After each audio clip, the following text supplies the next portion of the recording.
ಐತಿಹಾಸಿಕ ಪ್ರವಾಸಿ ತಾಣ ನಂದಿಗಿರಿಧಾಮದಲ್ಲಿ ಸಚಿವ ಸಂಪುಟ ಸಭೆ ಹಿನ್ನೆಲೆಯಲ್ಲಿ ಇಂದಿನಿಂದ ಪ್ರವಾಸಿ ತಾಣ ನಿರ್ಬಂಧ ಹೇರಲಾಗಿದೆ. ಶುಕ್ರವಾರ ಬೆಳಗ್ಗೆ 5ರವರೆಗೂ ನಂದಿ ಬೆಟ್ಟಕ್ಕೆ ಪ್ರವಾಸಿಗರಿಗೆ ನಿರ್ಬಂಧ ಹೇರಲಾಗಿದ್ದು, ಬೆಟ್ಟದ ಮೇಲೆ ರೂಮ್ಗಳ ಬುಕ್ಕಿಂಗ್ ಕೂಡ ಕ್ಯಾನ್ಸಲ್ ಮಾಡಲಾಗಿದ್ದು, ಸಚಿವ ಸಂಪುಟ ಸಭೆಗೆ ಜಿಲ್ಲಾಡಳಿತದಿಂದ ಭರದ ಸಿದ್ಧತೆ ನಡೆಸಲಾಗಿದೆ.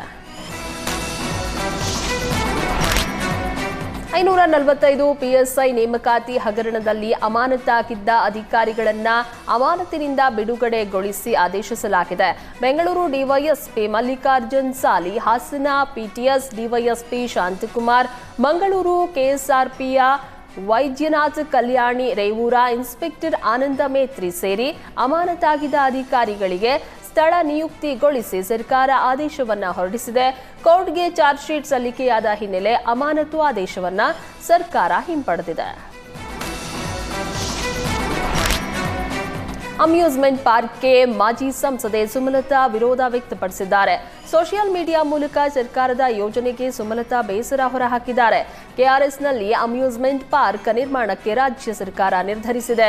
ಸರ್ಕಾರದ ಈ ನಿರ್ಧಾರಕ್ಕೆ ಮಂಡ್ಯ ಜನರು, ರೈತ ಸಂಘಟನೆಗಳು ತೀವ್ರ ವಿರೋಧವನ್ನ ವ್ಯಕ್ತಪಡಿಸಿವೆ. ವಿರೋಧದ ನಡುವೆಯೂ ಸರ್ಕಾರ ತನ್ನ ನಿರ್ಧಾರವನ್ನ ಹಿಂಪಡೆಯದೇ ಇರೋದು ಖಂಡನೀಯವಾಗಿದೆ. ಇದು ಕೇವಲ ಒಂದು ಅಣೆಕಟ್ಟೆಯಲ್ಲ, ಡ್ಯಾಂ ನಮ್ಮ ಇತಿಹಾಸ, ಸಂಸ್ಕೃತಿ, ಮಂಡ್ಯ ಜನತೆಯ ಜೀವನಾಡಿಯಾಗಿದೆ. ಹೀಗಾಗಿ ಅದರ ಪಾವಿತ್ರ್ಯತೆ, ಪರಿಸರ ಸೂಕ್ಷ್ಮತೆ ಕಾಪಾಡುವುದು ನಮ್ಮೆಲ್ಲರ ಕರ್ತವ್ಯ ಆಗಿದೆ.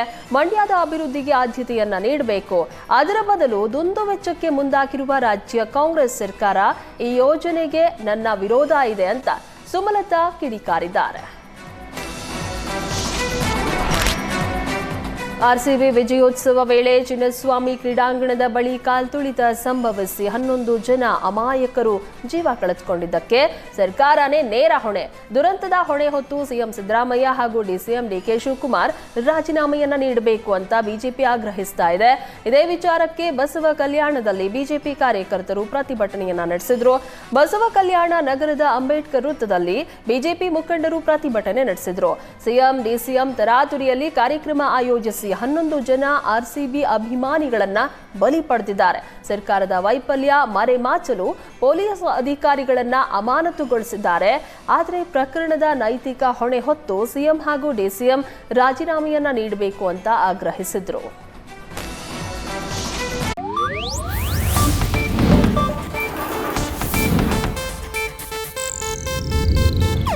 ಇದು ಏಷ್ಯಾನೆಟ್ ನ್ಯೂಸ್ ನೆಟ್ವರ್ಕ್ ಪ್ರಸ್ತುತಿ.